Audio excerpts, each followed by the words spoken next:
Sveiki, mėlyjeji. Šis tarot kortų skaitimas bus sekantiems 3 mėnesiams, tai sausiui, vasariui ir kovui. Ir šis skaitimas yra tau, jeigu turi sielos dovaną, kuri vadinasi dieviškoji išmintis. Jaučiu, kad praeitus metus labai daug dirbai, praleidai daug valandų darbe, užsijėmęs visko ir ateinantis 3 mėnesiai nori tavęs paprašyti, kad atrastum gyvenimo ir darbo balansą. Jau laikas atrasti tą balansą. Leisk kitiems žmonėms tau padėti surasti tą balansą, nes jeigu nerasi gyvenimo ir darbo balanso, jeigu ir toliau dirbsi nesustojus, tave gali užklupti netgi sveikatos problemos, kurios bus susijusios su stresu atsiradusios dėl streso. Taip pat jaučiu, kad praėjusius mėnesius, gal netgi porą metų, viskas, prie ko tu prisilietei, atrodo, buvo dūris tau į nugarą.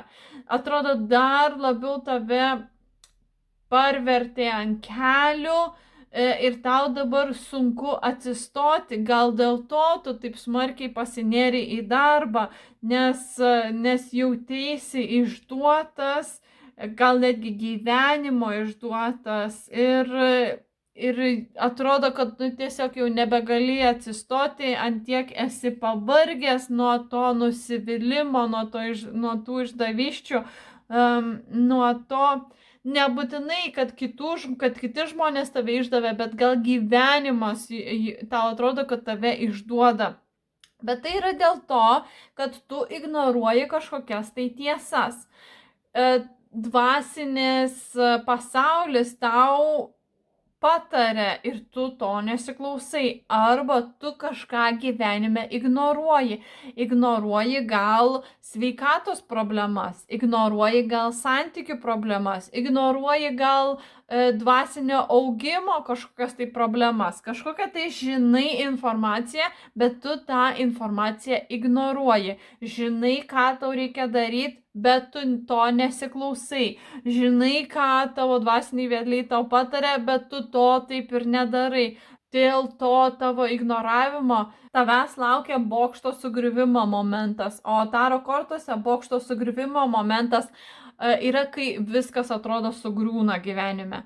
Tai gali sugriūti, tai kartais būna santykių sugriuvimas, kartais būna sveikatos sugriuvimas, kartais būna darbo sugriuvimas, verslo sugriuvimas ar kažkas panašaus, kažkas sugriūna, kažkas, ką mes statėm ilgus mėnesius, ilgus metus, gal netgi visą gyvenimą atrodo sugriūna.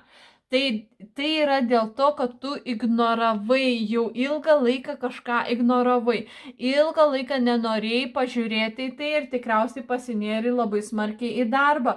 Gal ieškojai kažkokios tai pagalbos ir ta pagalba jauteisi, kad tau tiesiog dar vienas peilis į tavo nugarą buvo. Bet nesijaudink, nors ir atrodys labai blogai ir tikrai atneš tau daug sielvarto, nemeluosiu. Tas bokšto sugriuvimo momentas, gyvenimo sugriuvimo momentas, kai atrodys, kad gyvenimas sugriuvo, bet tai dažniausiai būna į gerą, nes rodo, kad po to bokšto sugriuvimo, po tavo gyvenimo sugriuvimo ateis naujas periodas gyvenime.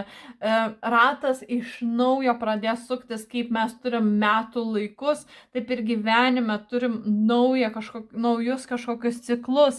Ir tas ciklas atneš naujas ciklas atneš labai nuostabių rezultatų ir tokių rezultatų, kur tavo svajonės išsipildys, bet matyt, tau reikia pereiti, reikia, kad kažkas sugriūtų gyvenime. Ar tavo santykiai sugriūtų, ar tavo darbas, verslas sugriūtų, ar tavo sveikata sugriūtų, ar gal tavo įsitikinimai, ar ego netgi mirtis. Kažkas turi sugriūti, pamatas iš tavo kojų turi išslysti tam, kad tave pastumėtų į tą naują etapą ir daug laimingesnį etapą, kur visos tavo svajonės išsipildys, kur jausiesi labai laimingas. Ir šį kortą taip pat simbolizuoja keliones ir gal netgi naują mašiną ar kažką panašaus. Taigi tas periodas, kai jausiesi, jog viskas sugriuvo, viskas išslydo iš po kojų, kuris atneš naują gyvenimo etapą ir daug laimingesnį gyvenimo etapą.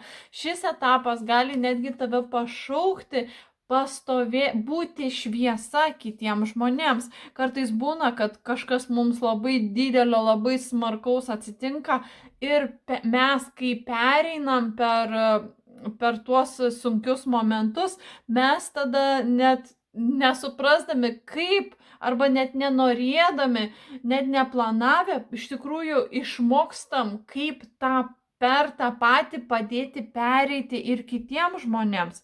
Tik tai tiek, kad jeigu tave pašauks tai daryti, padėti kitiems žmonėms, daryk tai su autentiškumu, nedaryk tai per kaip kiti daro, ką kiti tau pasakė, kaip geriau daryti, daryk taip autentiškai savo. Tai jeigu kažkokia situacija atsitiks, kad kažkas sugriuvo, kažkas ištraukia tavo pamatą iš po kojų ir tu išsikrapštei iš tos situacijos, tai jeigu su tave patrauks padėti kitiems žmonėms toje pačioje situacijoje, tai daryk su autentiškumu iš savo patirties.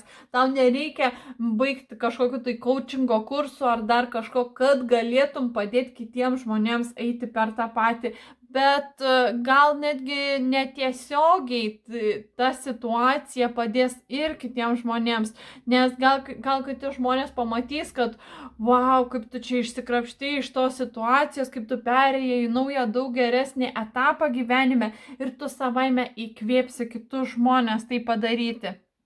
Jaučiu, kad taip pat tu ignoruoji kažkokį tai kelią, kažkokį tai šaukimą, tave šaukia kažką tai daryti, tau rodo, kuriuo keliu eiti, tavo dvasiniai vedliai ir tavo aukštesnysis aš, bet tu aišku to nesiklausai.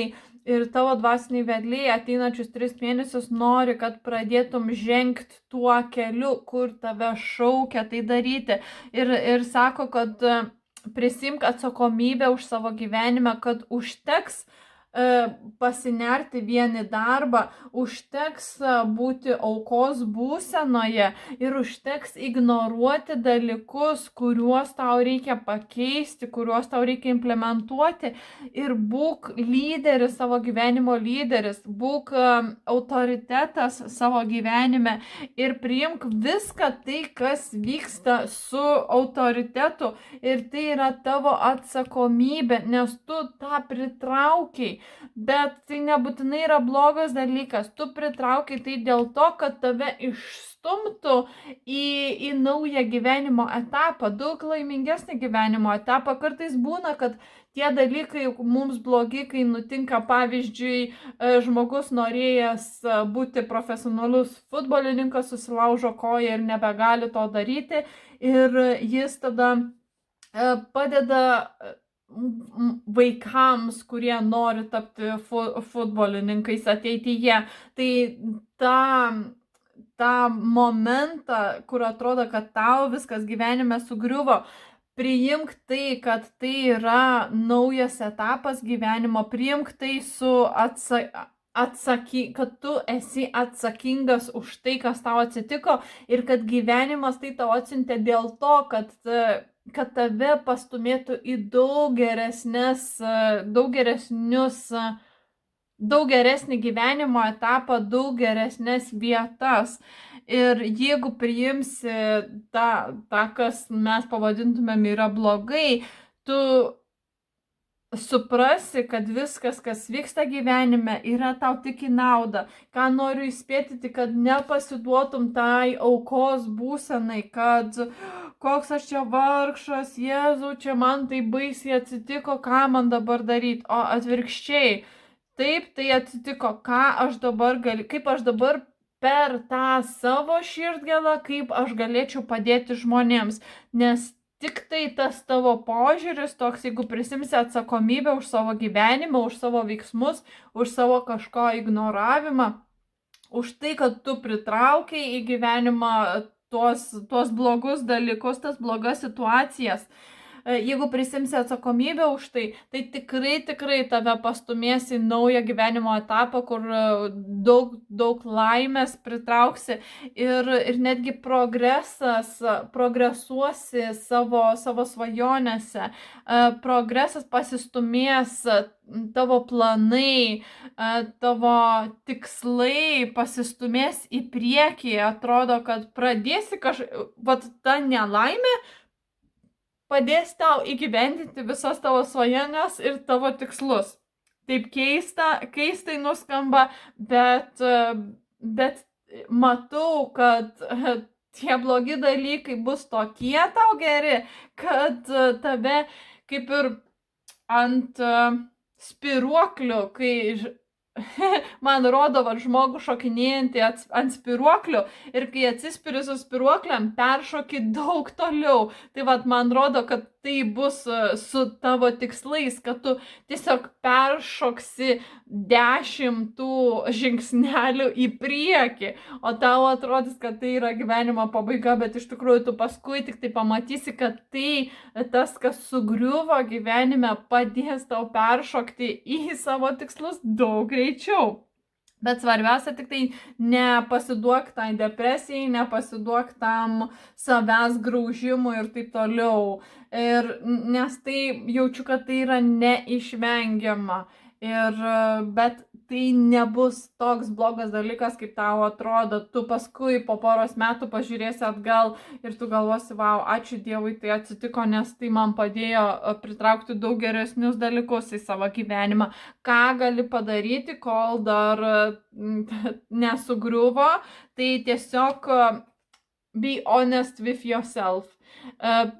Pasižiūrėk į savo vidų ir paklausk savęs, ką jau dabar galėtum pradėti keisti, pradėti planuoti ir ruoštis tai situacijai, tai sugriuvimo situacijai. Paanalizuok save, ką tu ignoruoji, gal jau dabar gali pradėti kažką keisti, gal dabar jau gali atsidėti pinigėlių kiekvieną mėnesį tai situacijai, kad jeigu atsitiktų ar santykiai sugrius, ar verslas sugrius, ar kažką, gal jau dabar galėtum pasiruošti tam. Tai pagalvok, ką tu ignoravai jau ilgą laiką ir kur tu galėtum pasiruošti tai ateinančiai situacijai. Tai paanalizuok savo viduje. Bet noriu tave padrasinti, kad nebijotum tos situacijos, nes labai saldus rezultatai tavęs laukia ir netgi magiški rezultatai. Tiesiog viskas taip pasikeis, apsivers tavo gyvenimą, sakyčiau, aukštyn kojomis. Bet tau reikėtų greičiau reaguoti į tas blogas situacijas ir, sakau, gal netgi pasiruošti tom blogom situacijom, gal pasitaupyti pinigėlių, gal pasižiūrėti, jeigu santykiai sugrius, kur galėtum gal išsikraustyti gyventi ar kažką panašaus. Pasižiūrėkit tokius dalykus. Ir tose situacijose, tose blogose situacijose nepasiduok tam savęs gailėjimui, kas čia atsitiko, o geriau mąstyk greitai. Angliškai yra think on your feet. Tai reiškia, kai mes darom sprendimus labai greitai. Truputėlį pagalvojam ir darom sprendimą, vietoj to, kad galvotumėm savaičių, mėnesius. Tai reikės išmokti tau greitai priimti sprendimus. Ir kai gali šitam dalykui pasiruošti. Noriu, kad žinotum, jog gražus dalykai tavęs laukia po to sugriuvimo ir labai daug gerų dalykų ateina į tavo gyvenimą ir tai, ką tu imsies po to sugriuvimo, tai, ko tu užsijimsi, tai, ką tu darysi, darbą, kurį darysi, tai bus labai gerai apdovanota, visata apdovanos tave. Dabar noriu, kad sugalvotum klausimą savo dvasinės vedliams ir jie jau yra paruošę tavo atsakymą. Ir atsakymas yra within the next few months, tai per sekančius porą mėnesių. Tai jeigu klausimas buvo susijęs su laiku, tai reiškia taip, per porą ateinančių mėnesių. Jeigu tavo klausimas nebuvo susijęs su laiku, tai reiškia tavo atsakymas ateis per ateinančius porą mėnesių, ar kažką sužinosi, kas atsakys į tavo klausimą per ateinančius porą mėnesių, ar kažkas išsispręs per ateinančius porą mėnesių. Tam, kad išgyventi visas tas blogas situacijas, aktyvuoti savo aukštesnį protą, kad galėtum mąstyti aštriai ir įsiklausyti savo intuiciją. Tau gerai būtų panešioti šitą akmenėlį, kuris vadinasi lapis lazuli. Tai jis padės tau mąstyti aiškiai tose situacijose, kur kažkas sugriuvo, kur tau atrodys, kad pamatai sugriuvo, tavo gyvenimo pamatai sugriuvo, kažkas sugriuvo. Tai va šis akmuo tau padės tai pereiti tas blogas situacijas. Ir tavo afirmacija sekantiems 3 mėnesiams yra: aš esu pakankama ir turiu visko, ko man reikia.